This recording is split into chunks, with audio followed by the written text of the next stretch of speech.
menyenangkan hati Tuhan lebih dari segalanya. Disingkatnya hidupku, kesempatan berharga karena anugerah-Mu. Di renungan hati ini, kata dan perbuatan, di semua rencanaku, semua cita-citaku, seturut kehendak-Mu. Engkau ciptakan aku untuk menyenangkan-Mu. Sepanjang hidup ini sampai di sorga nanti, menyenangkan-Mu selalu. Di mana Engkau ada, aku rindu berada. Engkau kesukaanku, batu karang perhentian tak akan tergantikan.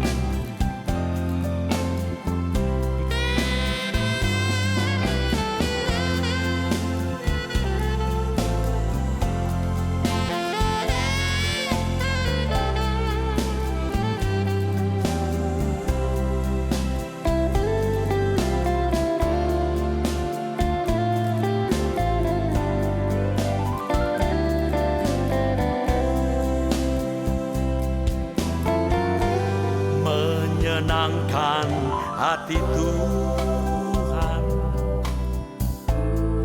lebih dari segalanya. Disingkatnya hidupku, kesempatan berharga karena anugerah-Mu.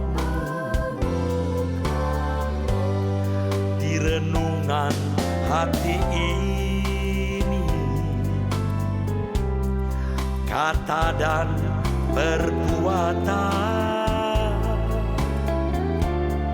di semua rencanaku, semua cita-citaku, seturut kehendak-Mu. Engkau ciptakan aku untuk menyenangkan-Mu. Sepanjang hidup ini sampai di sorga nanti, menyenangkan-Mu selalu. Di mana Engkau ada, aku rindu berada. Engkau kesukaanku, batu karang perhentian tak akan tergantikan. Engkau ciptakan aku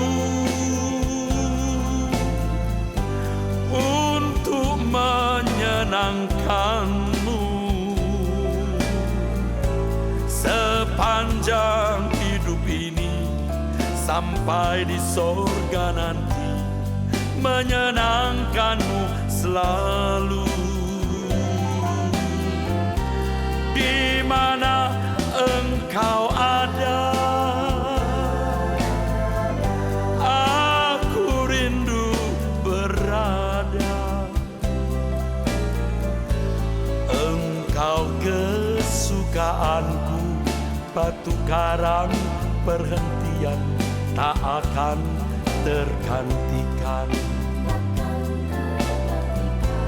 Engkau kesukaanku, batu karang perhentian tak akan tergantikan.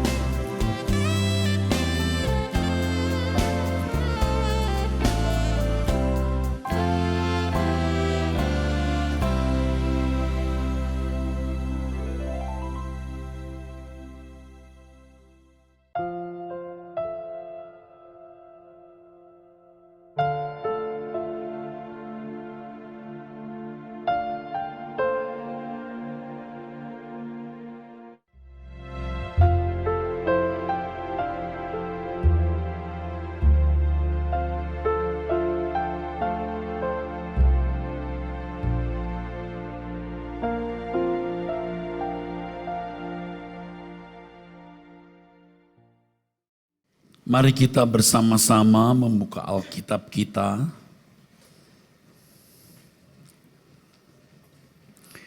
Dari Injil Lukas pasal 13 ayat 23 dan ayat yang ke-24.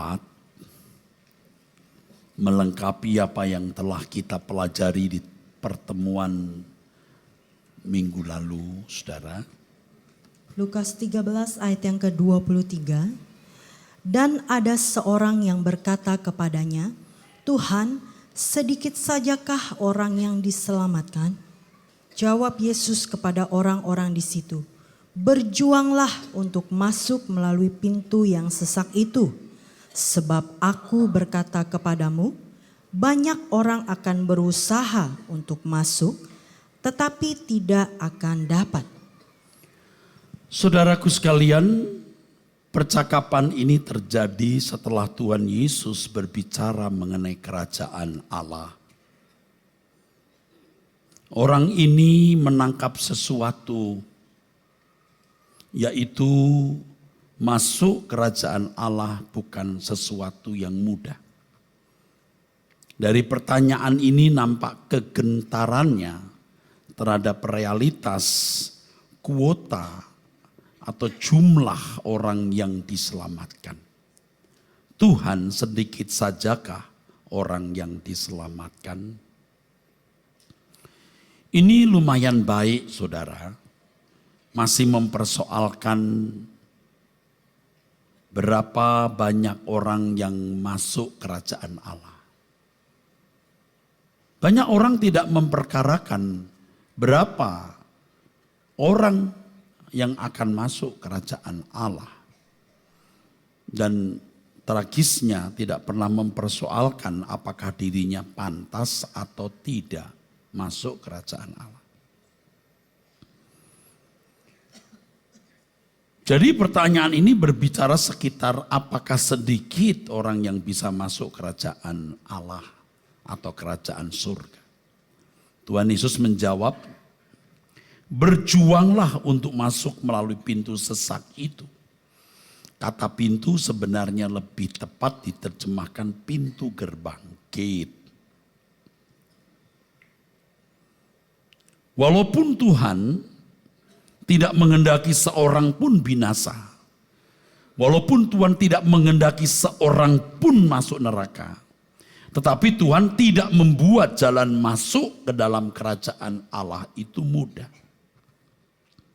Jawaban yang Tuhan Yesus kemukakan itu jelas menunjukkan bahwa tidak mudah seseorang masuk kerajaan Allah. Berjuanglah untuk masuk melalui pintu sesak itu, sebab aku berkata kepadamu banyak orang akan berusaha untuk masuk tetapi tidak akan dapat. Kata berjuang, saudara, agonizeste atau agonizomai. Dalam pengertian sempit berarti struggle, strive, fight, labor fervently. Berjuang, bertarung, bergumul, berkelahi, bekerja keras. Tetapi dalam pengertian yang lebih luas kata agonizomai atau agonizeste ini berarti masuk dalam sebuah perlombaan atau kontes di mana terdapat saingan atau musuh yang membuat sulit atau sukar pergumulannya. To enter a contest, contend in the gymnastic games, to contend with adversaries, with difficulties and dangers, to endeavor with strenuous zeal, strive. Saya tidak pintar saudara, saya cuma melihat kamus. Dan kamus ini juga tidak janjian dengan saya. Saya akan mengarahkan khotbah ini kemana tidak diatur oleh kamus. Kamus itu hanya memberitahu secara etimologis kata itu. Dan ini menakjubkan. Kata agonizomai menunjukkan perjuangan yang harus merenggut semua perhatian kita dan mengalahkan semua kepentingan. Dan memang saudaraku sekalian, kekristenan yang sejati itu demikian. Sejak semula hanya orang-orang yang bukan saja ekstrim tapi sangat ekstrim yang bisa mengikut Tuhan Yesus. Yang dipandang orang sudah tidak waras, konyol atau gila-gilaan. Dari semula. Kalau orang masih mau hidup wajar seperti manusia lain, tidak mungkin bisa mengikut Tuhan Yesus. Ini yang dimaksudkan dengan perlombaan yang diwajibkan. Ibrani 12 ayat 1, saudara. Mari kita baca. Ibrani 12 ayat 1, saudara. Karena kita mempunyai banyak saksi, bagaikan awan yang mengelilingi kita, marilah kita menanggalkan semua beban dan dosa yang begitu merintangi kita, dan berlomba dengan tekun dalam perlombaan yang diwajibkan bagi kita. Ada perlombaan yang wajib. Kerajaan Allah itu, saudaraku, memutarbalikkan keadaan. Menjungkir balikkan tatanan, saudara. Sungguh. Bahkan perkawinan pun bisa diturunkan dari tatanya. Ada orang yang tidak menikah karena kerajaan Allah. Menikah itu tidak wajib. Tetapi kalau Tuhan mengendaki menikah, ya harus menikah karena dan untuk Tuhan. Punya anak itu tidak wajib.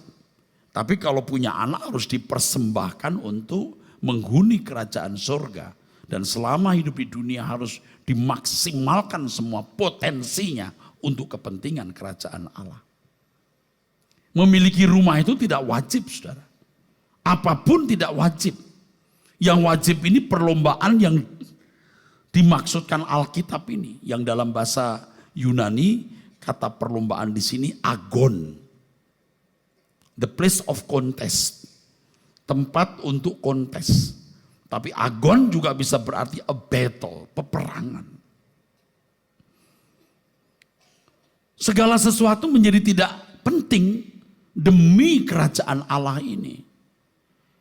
Itulah sebabnya Alkitab mengatakan baik kau makan atau minum atau melakukan sesuatu, lakukan semua itu untuk kemuliaan Allah. Bapak Ibu harus memahami panggilan sebagai orang percaya itu luar biasa, saudaraku. Ini kalau kerajaan Allah.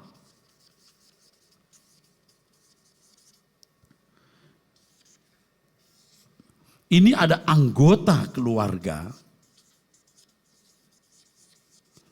Ini orang-orang yang dimuliakan bersama Tuhan Yesus. Ini yang disebut imamat yang rajani. Lalu ada anggota masyarakat, saudara.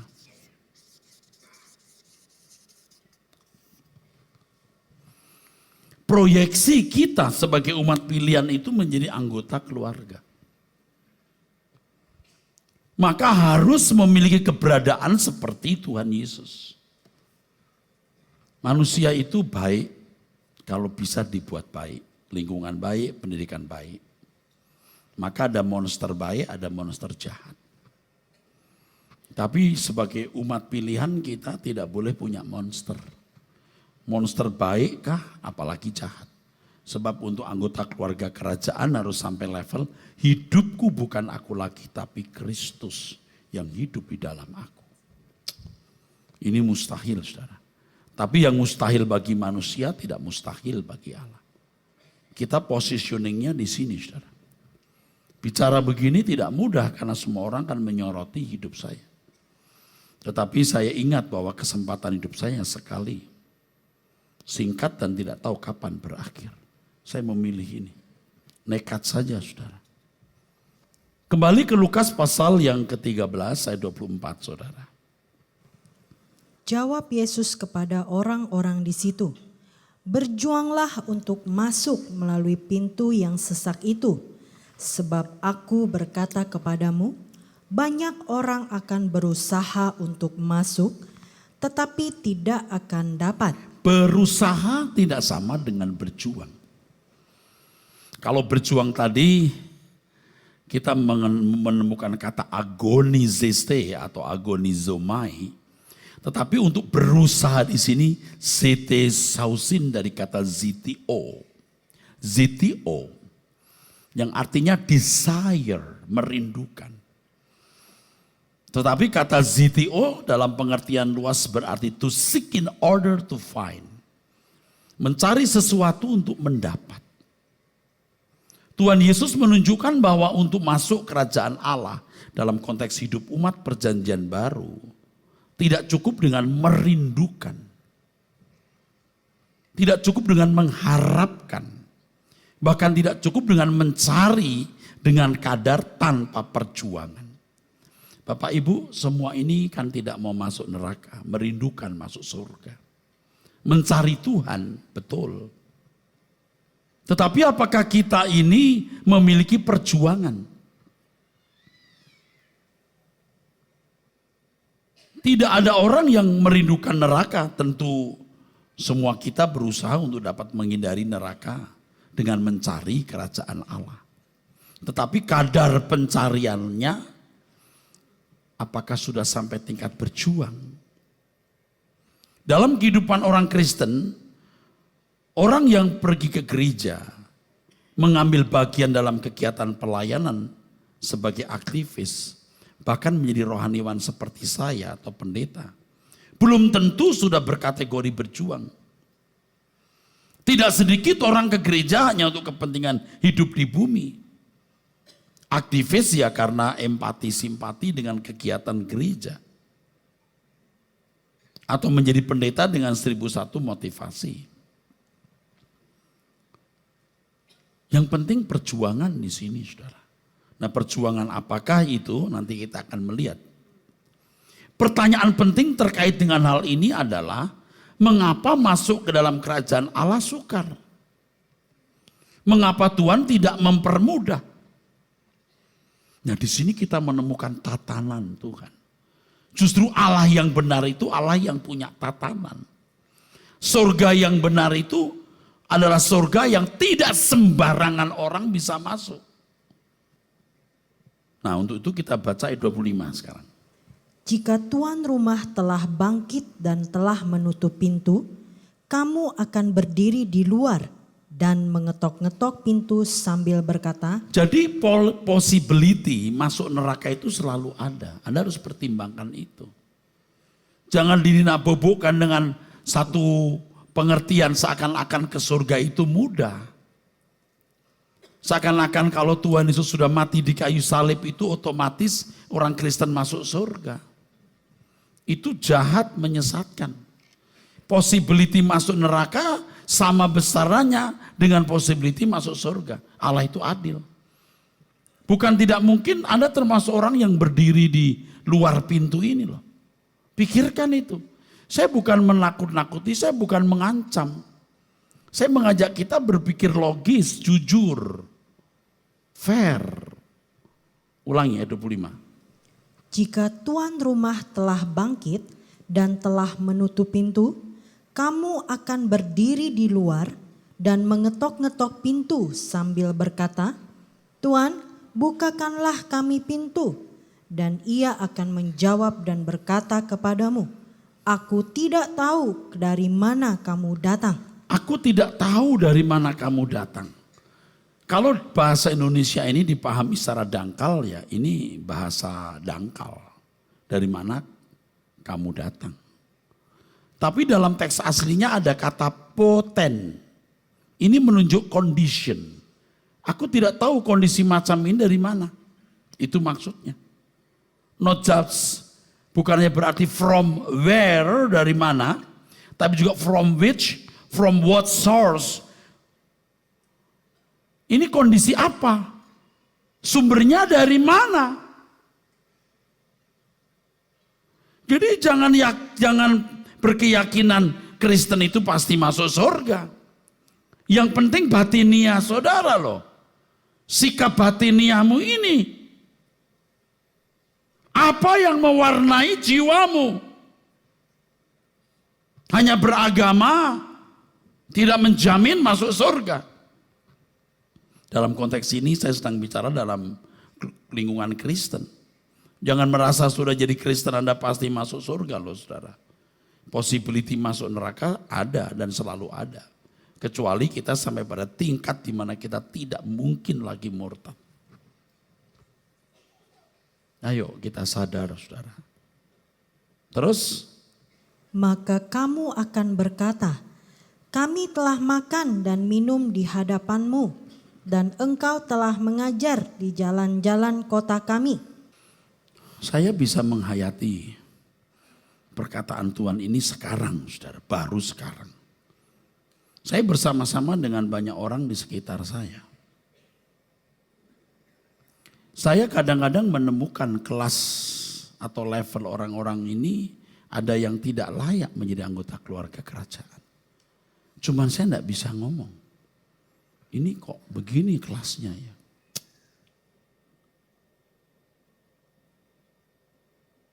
Bagaimana menjelaskan? Alkitab mengatakan pada hari itu aku akan berterus terang. Ini yang kukatakan, satu-satunya yang kuucapkan. Homologeo, teks aslinya. To declare. Hanya ini yang kuucapkan, ini declare-nya. Aku tidak kenal kamu.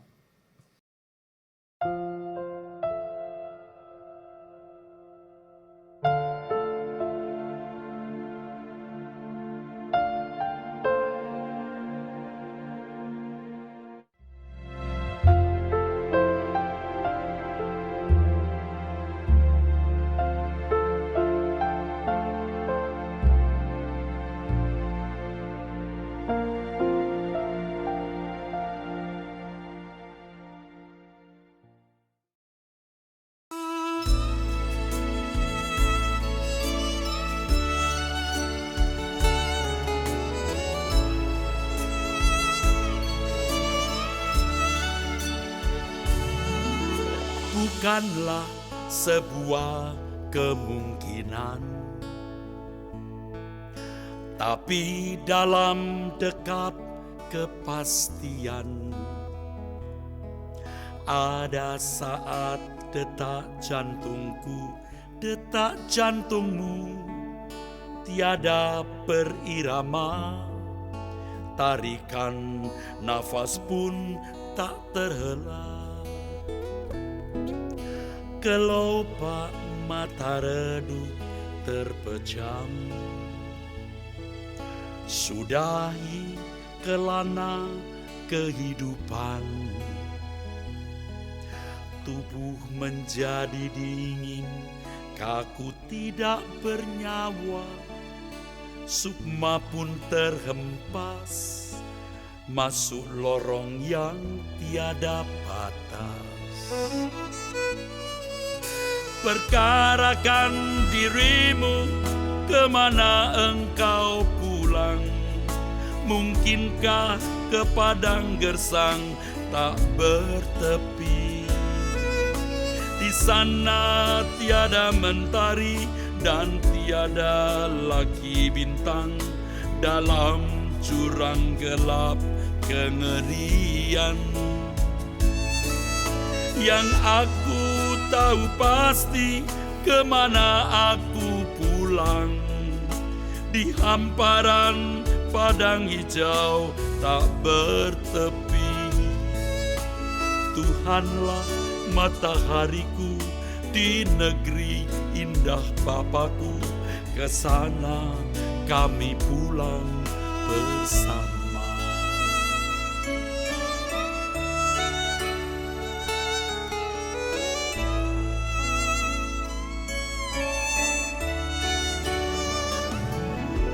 Setiap insan terima panggilan,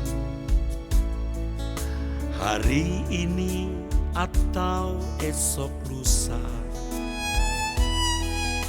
Akhir perjalanan hidupku, jalan hidupmu, tak seorang mampu menghindari bayang kematian.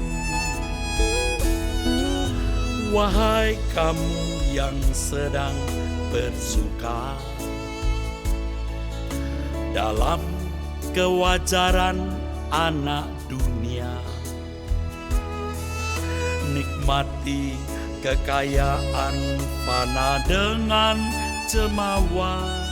Suatu saat pasti semua sirna, tak berharga lagi. Perkarakan dirimu, kemana engkau pulang? Mungkinkah ke padang gersang tak bertepi?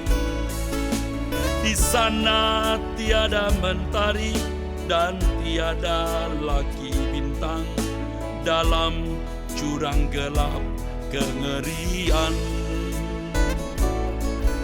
Yang aku tahu pasti, kemana aku pulang? Di hamparan padang hijau tak bertepi. Tuhanlah matahariku di negeri indah Bapakku, ke sana kami pulang bersama. Perkarakan dirimu, kemana engkau pulang? Mungkinkah ke padang gersang tak bertepi? Di sana tiada mentari dan tiada lagi bintang, dalam jurang gelap kengerian. Yang aku tahu pasti, kemana aku pulang? Di hamparan padang hijau tak bertepi. Tuhanlah matahariku di negeri indah Bapakku, ke sana kami pulang bersama. Tuhanlah matahariku di negeri indah Bapakku, ke sana kami pulang bersama.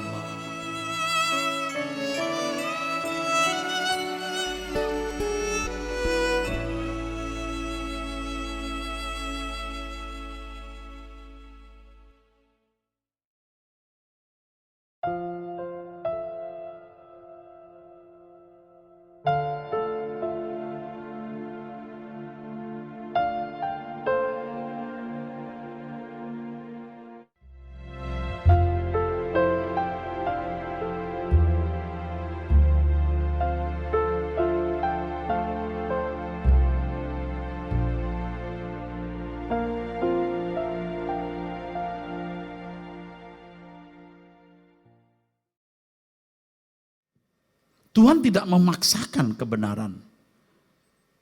Tuhan mengajarkan, adapun saudara terima atau menolak tergantung saudara. Saya melihat orang-orang yang kurang tekun, tidak tekun saudaraku. Saudara jangan pikir saya tidak mati-matian. Saya punya daging yang mau dipuaskan dan jiwa yang sudah terlanjur rusak. Tetapi saya memilih untuk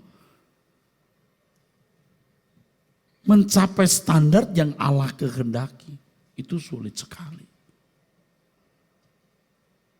Tetapi Tuhan berjanji bahwa yang mustahil bagi manusia tidak mustahil bagi Allah. Oke, teruskan. Ayat 27, tetapi ia akan berkata kepadamu, Aku tidak tahu dari mana kamu datang. Enyahlah dari hadapanku, hai kamu sekalian yang melakukan kejahatan. Kejahatan di sini adikia. Adikia itu artinya unrighteousness of heart and life. Ketidakbenaran di dalam hati. Nah, siapa yang bisa baca ini? Ketidakadilan, ketidakbenaran di dalam hati. Bapak Ibu saudara sekalian, jangan berpikir hanya orang Kristen yang baik. Banyak orang non-Kristen pun baik. Nah, Bapak Ibu harus mengerti bahwa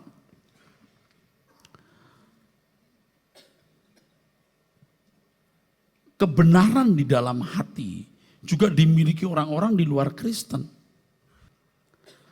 Saudara harus memahami di masyarakat atau di suku bangsa manapun ada kebenaran-kebenaran yang mereka pahami. Dan Alkitab katakan orang akan dihakimi menurut perbuatan yang tertulis di dalam kitab-kitab itu hukumnya. Dan kalau mereka memenuhi, mereka bisa masuk dunia yang akan datang menjadi anggota masyarakat. Dan banyak orang baik di dunia ini, saudaraku. Tetapi orang percaya itu harus bukan hanya baik, sempurna. Maka Tuhan mengatakan di Injil Matius pasal 5 ayat 20. Coba perhatikan. Maka aku berkata kepadamu, jika hidup keagamaanmu tidak... Nah, dalam teks aslinya jika kebenaranmu, righteousness-mu. Terus.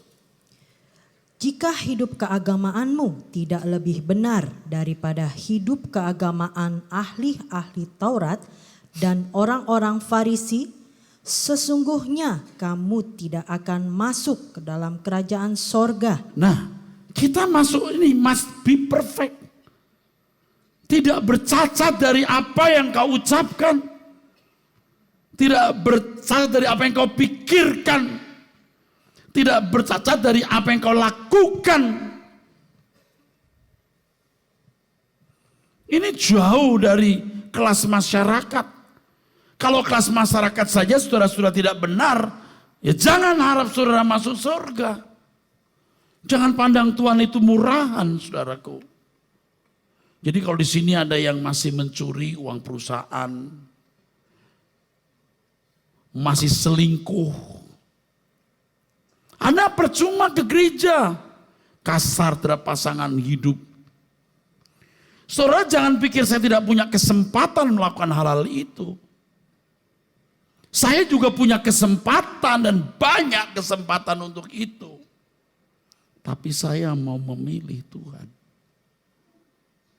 Kita berani melukai daging kita. Berani menyakiti jiwa kita. Must be perfect. Makanya kita itu, saudaraku, bisa tidak wajar hidup.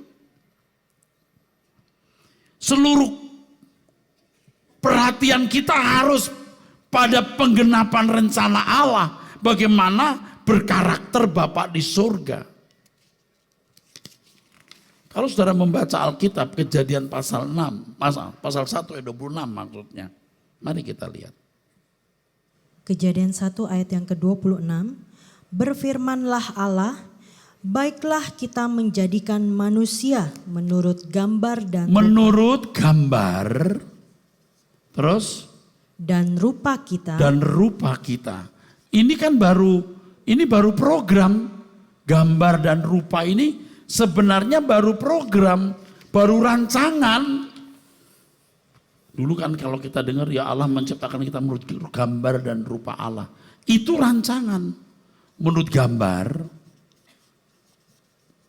dan rupa itu rancangan. Kalau gambar ini selem, kalau rupa ini demut. Itu baru rancangan. Terus supaya mereka berkuasa atas ikan-ikan di laut dan burung-burung di udara dan atas ternak dan atas seluruh bumi dan atas segala binatang melata yang merayap di bumi. Kalau memiliki gambar dan rupa bisa dipercayai memerintah. Terus? Maka Allah menciptakan manusia itu menurut gambarnya. Menurut gambar, rupanya enggak. Menurut gambar ini, rupanya belum. Terus? Menurut gambar Allah diciptakannya dia, laki-laki dan perempuan diciptakannya mereka. Nah, gambar ini sebenarnya bicara soal komponen yang dimiliki manusia. Pikiran, perasaan, kehendak. Sedangkan demos rupa ini bicara soal keserupaan. Ini soal kualitas. Kualitas dari ini variabelnya, saudaraku. Nah, manusia itu harus mengejar ini. Hanya gagal. Jadi kehilangan kemuliaan Allah, teks aslinya eustereo, artinya lack of, kurang. Kata kehilangan itu bisa menyesatkan karena kesannya manusia pernah mencapai atau memiliki itu. Yang hilang itu sebenarnya kesempatan untuk mencapai kesempurnaan. Kesempatannya yang hilang. Akhirnya berkeberadaan tidak seperti maksud tujuan dirinya manusia diciptakan. Nah, keselamatan dalam Tuhan Yesus itu maksudnya hendak mengembalikan manusia ke dalam rancangan semula. Itulah sebabnya kita ada di sini. Kalau ada sekolah atau kursus yang bisa memberi kita tuntunan, mentor, ya, dan pelajaran atau tutor yang bisa mengembalikan kita ke rancangan semula, itu tidak boleh bisa sampai kebayar. Kenapa? Kalau sampai masih bisa kebayar itu limitasi, terbatas. Harus sampai tidak bisa terbayar. Kenapa? Begitu mahalnya. Dan saya mau beritahu kepada saudara, di sini tempatnya. Kalau saudara masih hidup tidak sesuai kehendak Allah, seperti yang tadi saya katakan, masih nyolong, masih selingkuh, kasar terhadap pasangan hidupmu, dan berbagai kejahatan, judi dan lain-lain. You percuma duduk di sini. You pasti binasa. You minta ampun pun gak akan diterima. Kenapa? Pengampunan itu berarti kesediaan berubah.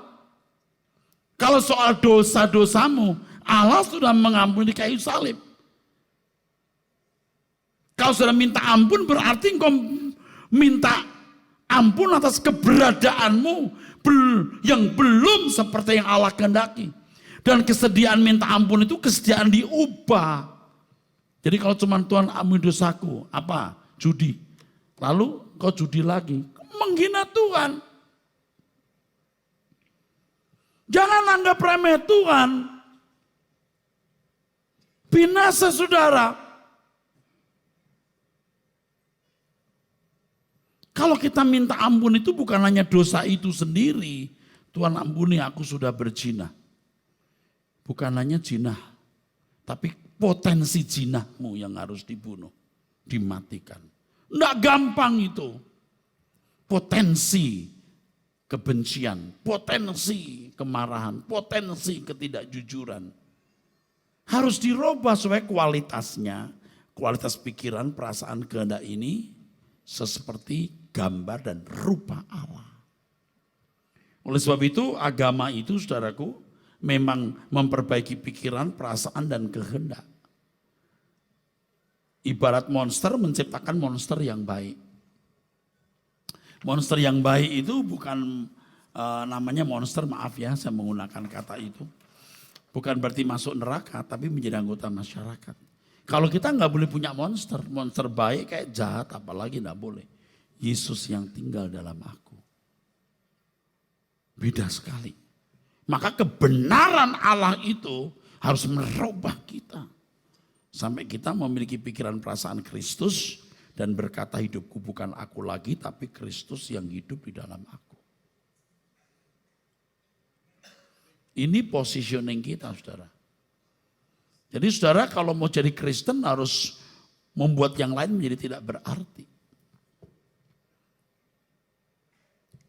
Tidak penting yang lain. Yang penting bagaimana kita diproses menjadi anggota keluarga kerajaan.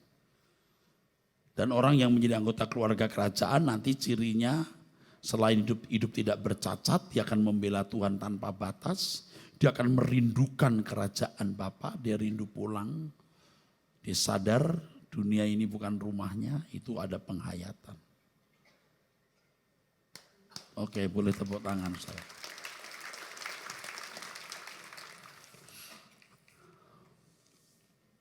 Saudara mau berubah enggak?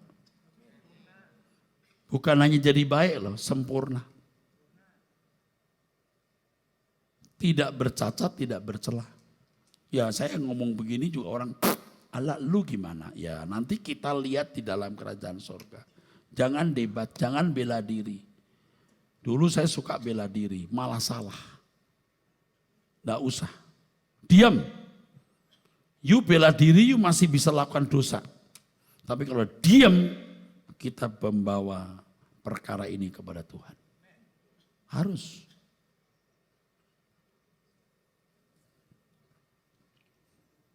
Jadi kita itu memang mengambil segmen ini. Tadi saya tidak ngusir saudara ya, atau mau melukai saudara ya. Tapi memang saya harus katakan kalau engkau masih hidup tidak sesuai dengan hukum, secara moral umum saja engkau tidak benar. Engkau percuma duduk di sini, kau masuk neraka.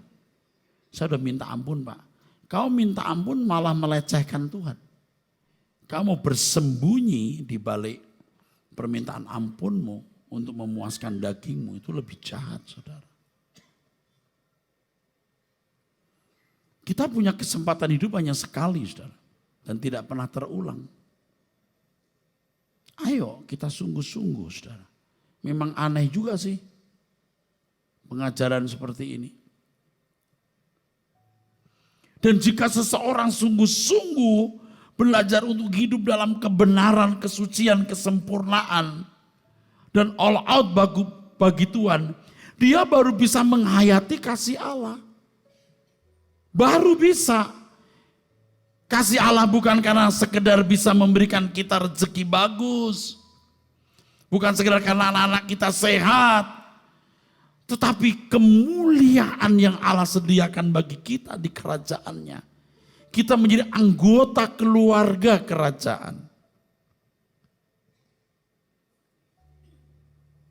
Bapak Ibu, saya tegaskan masuk kerajaan Allah itu tidak mudah. Karena Tuhan punya tatanan. Dan Tuhan konsekuen dengan tatanan tersebut. Kerajaan Allah atau dunia yang akan datang, langit baru dan bumi yang baru, tidak akan dihuni oleh orang sembarangan, saudaraku. Itu baru Allah yang benar. Itu surga yang benar. Orang yang diperkenankan masuk kerajaan Allah, itu orang-orang yang nuraninya baik. Tetapi yang masuk anggota keluarga kerajaan surga, itu orang-orang yang seperti Tuhan Yesus. Saya sedang berjuang. Monster Erastus ini belum mati. Kalau dididik dari kecil baik-baik juga baik-baik monsternya. Tapi Tuhan tidak ingin monster manapun masuk ke dalam rumahnya. Tapi orang-orang yang mengenakan pribadi Kristus. Mari kita beri kemuliaan buat Tuhan.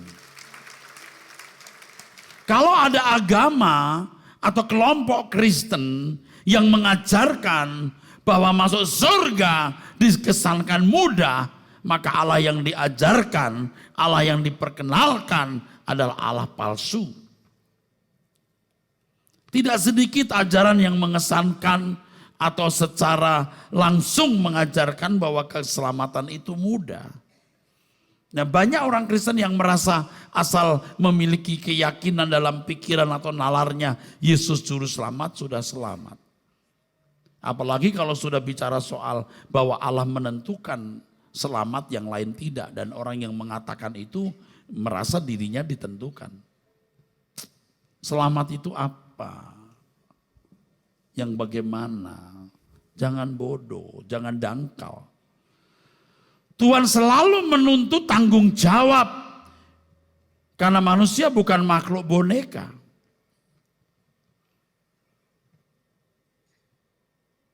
Gereja yang mengajarkan bahwa ada faktor-faktor dari pihak individu itu yang membuat orang itu selamat, itu ajaran tidak tepat. Ada sosok yang bisa menentukan. Kasih karunia Allah saja. Dan di dalam kasih karunia kita menyambutnya dengan tanggung jawab. Keselamatan bersifat individu, tapi mengandung tanggung jawab. Allah maha murah, tapi Allah tidak murahan. Hati-hati saudara dengan ajaran seperti itu.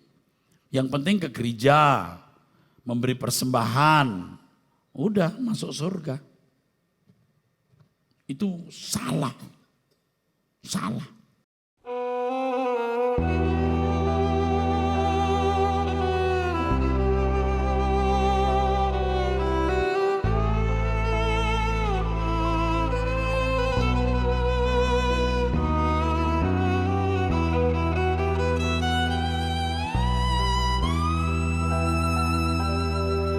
Wahai di mana kerinduanku,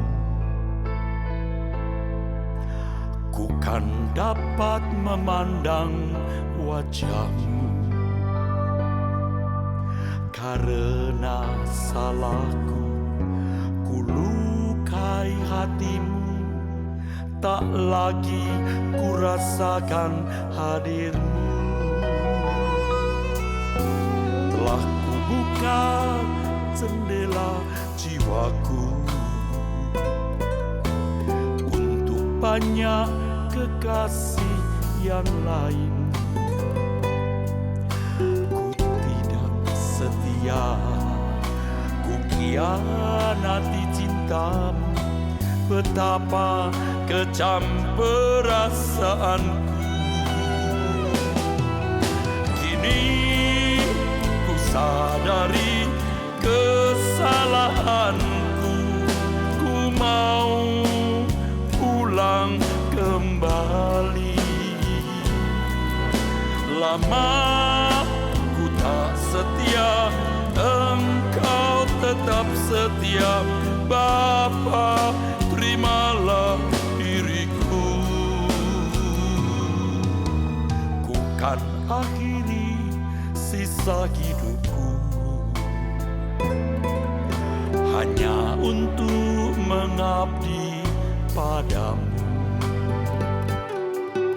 Segenap hidupku, segenap jiwaku, ku persembahkan hanya bagimu.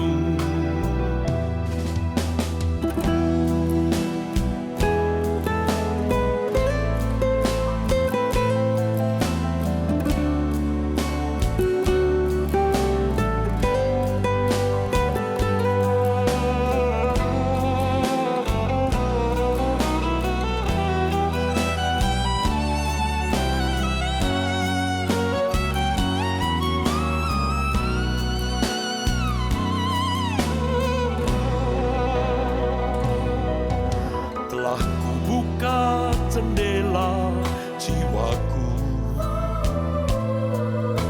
untuk banyak kekasih yang lain.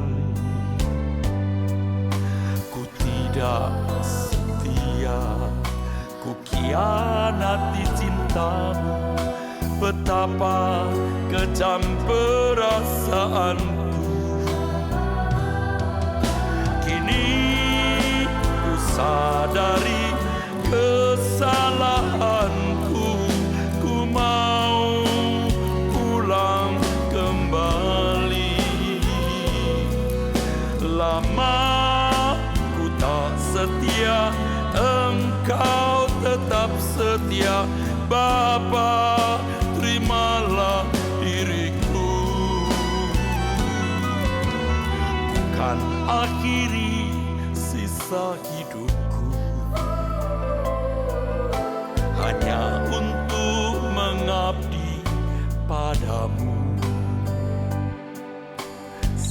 segenap hidupku, segenap jiwaku, ku persembahkan hanya bagimu. Kini ku sadari kesalahanku, ku mau pulang kembali. Lama ku tak setia, Engkau tetap setia.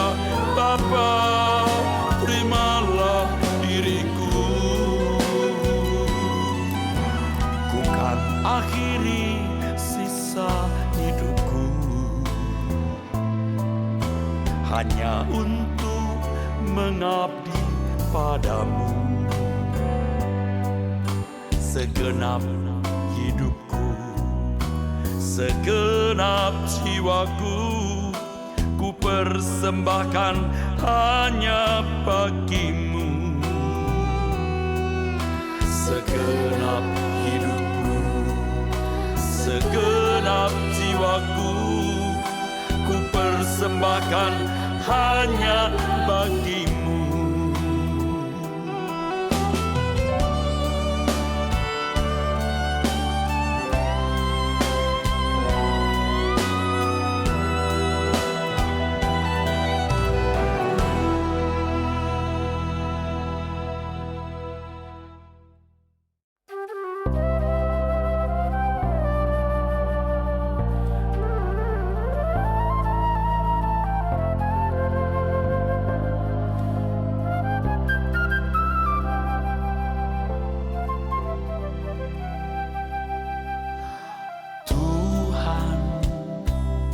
Aku rela mengosongkan bejana jiwaku ini dari segala keinginanku dan semua hasrat pribadiku. Tuhan, penuhi aku dengan gairah surgawi nan suci, agar apapun tak ku ingini lagi, hanya Engkau hartaku abadi. Saat ku pulang menghadap Bapa, hanya Engkau yang ku miliki. Kerinduan hatiku, kehausan jiwaku, dapat ku memandang wajah-Mu.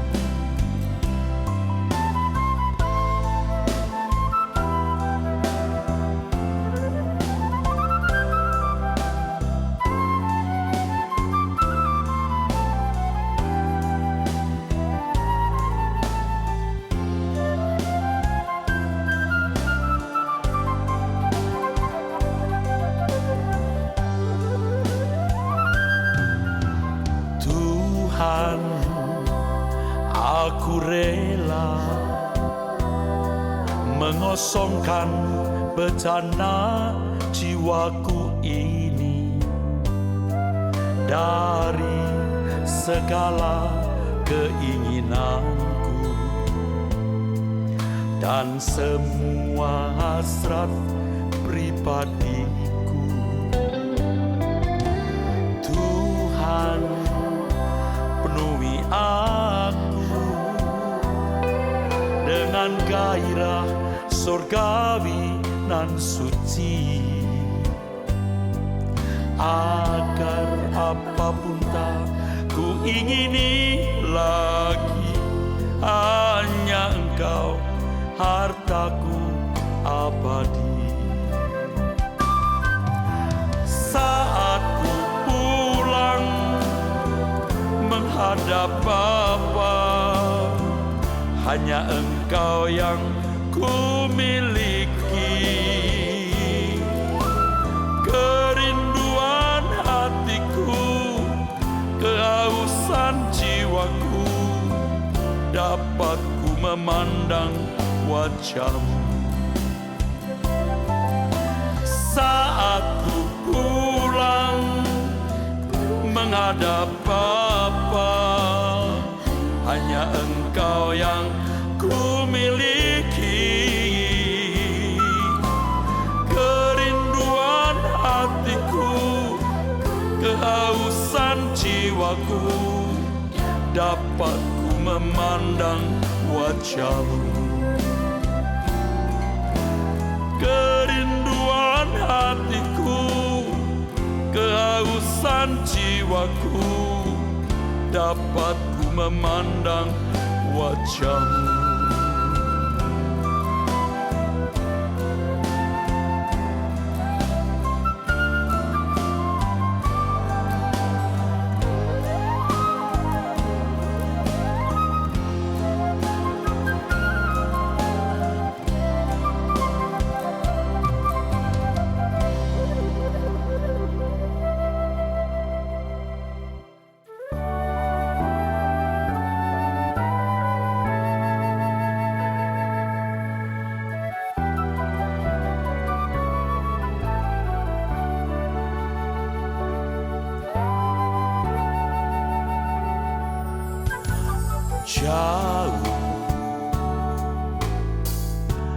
Jauh di sana rumah Bapakku,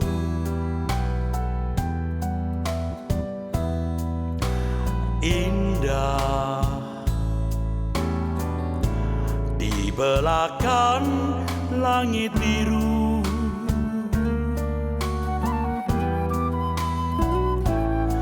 Rindu hati ke sana dan segera jumpa dengan Tuhanku. Negeri yang permai, semua saling menunggu.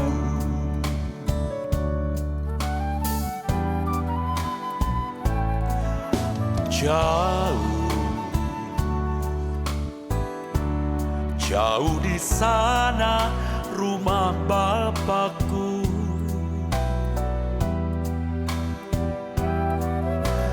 indah di belakang langit biru.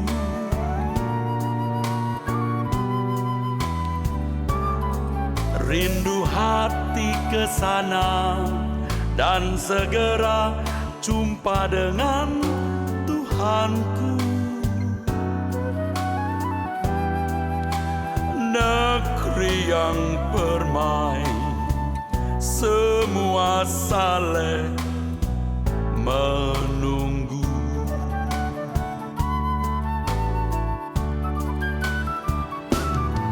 Tiada yang ku nanti lagi, apapun di bumi ini. Rindu hatiku pulang ke sana. Di sisa hari-hariku berbuah-buah bagimu, tanda cinta dan kerinduanku.